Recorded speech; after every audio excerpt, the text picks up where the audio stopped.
Ha, 1987-yil tug'ilgan akalarimiz qilayotgan Navro'z futboli mahallalar o'rtasida bo'lyapti. Assalomu alaykum hurmatli Hovliqardi sportchilari.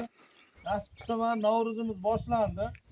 Navro'zni birinchi boshlanish arafasi futbol bilan boshlanyapti. Nasib bo'lsa yilimiz yaxshi kelsin. 87-yil ukalarimiz mana bugun o'zlaridan bir nima deydi, mablag' ajratib o'sha elga, yurtga bir yaxshi tadbirlarni tashkil qilyapti. Bizga an'ana bo'lib qolgan. Hamma yil mana shu futbolni tashkil qilib beryapti. Bundan da zo'r bo'lsin. Nasib qilsa yanagi yil 89lar, 88lar bundan da zo'r bo'lsin. Yildan yil yaxshi bo'lib ketaversin. Yilimiz ham, sportchilarimiz ham zo'r bo'lsin. Bugungi futbolda xo'p, sizlarga endi tartibini tushuntirsak, boshidan oxirigacha Rahmon aka sudiyalik qiladi. Tushunarli, ha?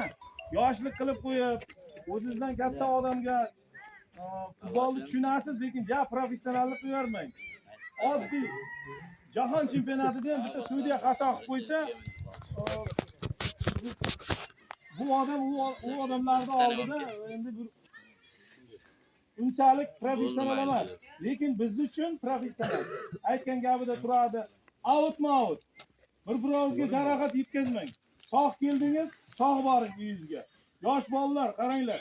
Sizlarga mana bu katta yigitlar korpus berganda tari yardi u demang. O'zi bitta oyoq qo'yishi sizni naraqa 3 metrgacha turib beradi. Shuning uchun o'zingizni ehtiyot qiling bo'ldi.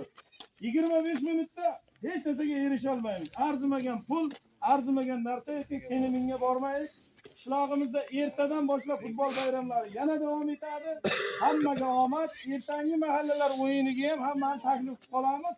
Bugungi o'yin chiroyli o'tsin. Bitta qarsak chalib boshlab olaylik. Aka, gapingiz bo'lsa, o'zingizni bir norozichiligingizni ayting mana bularga.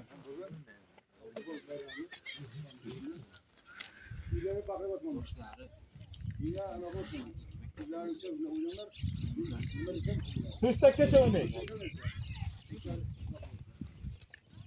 Var bo'ladimi?